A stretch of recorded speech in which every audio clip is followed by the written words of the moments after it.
নমস্কার, আমি পুষ্পিতা চলে এসেছি পুষ্পিস ডিজি ডায়েরি চ্যানেলে। সকলকে আন্তরিকতার সাথে স্বাগত জানাই। আজকে তোমাদের সঙ্গে যে জিনিসটি আমি ভাগ করে নিচ্ছি সেটা হলো দই ভাতের রেসিপি। 2 মাস আগে পর্যন্ত অদ্ভুতভাবে এই খাদ্যটি আমার খাদ্য তালিকায় ছিলই না। আমরা বাঙালিরা দই ভাত বলতে কিন্তু বুঝি দই আর ভাত, আর বড়জোর হয়তো একটু চিনি অথবা নুন। কিন্তু এই নন বেঙ্গলি স্টাইলে দই ভাতটা যে অসাধারণ খেতে হয়, না খেলে সত্যিই বুঝতাম না। এই দই ভাতটি বানাতে একটু 100 থেকে 150 গ্রামের পরিমাণ মতন দই লাগবে, একটু কাঁচা লঙ্কা, যে যেটা খেতে ভালোবাসো, শুকনো লঙ্কাও ব্যবহার করতে পারো, একটু সর্ষে ফোড়ন কিন্তু মাস্ট, আর একটু কারি পাতা মাস্ট। এই দুটো, কারি পাতা যদি নাও থাকে একটু সর্ষেটা কিন্তু ম্যান্ডেটারি।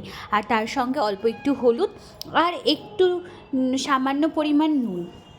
ব্যাস, এই খুব অল্প ইনগ্রিডিয়েন্টসে এটা তৈরি হয়ে যায়। চাইলে এর সঙ্গে একটু চিনেবাদামও অ্যাড করতে পারো, বা বিভিন্ন রকমের তুমি আদা কুচিও অ্যাড করতে পারো, যার যে স্বাদে পছন্দ। তো চলো এবার আর দেরি না করে এর একটু উপকারিতা সম্পর্কেও জেনে নিই। এর বিভিন্ন রকম উপকারিতা আছে। হজমে সহায়ক হওয়ার সঙ্গে সঙ্গে শরীরকে ঠান্ডা রাখতে সাহায্য করে, প্রচুর শক্তি প্রদান করে, এবং ভেতরের ইনফেকশন যদি কিছু থেকে থাকে, পেটের ইনফেকশনকেও এটা মারতে সক্ষম হয়।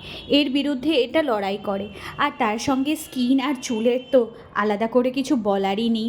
এটা তার সঙ্গে স্কিন চুলকেও খুব সুন্দর গ্লসি তৈরি করে তোলে। আর গরমে অত্যন্ত তৃপ্তিদায়ী খাবার হিসেবে বিবেচিত হয় এই দই ভাত। আচ্ছা, বলে রাখা ভালো, দই ভাত যে সবার অ্যালাউ খাবার তা কিন্তু নয়। কিডনি রোগীদের জন্য দই ভাত সবসময় অ্যালাউ হয় না।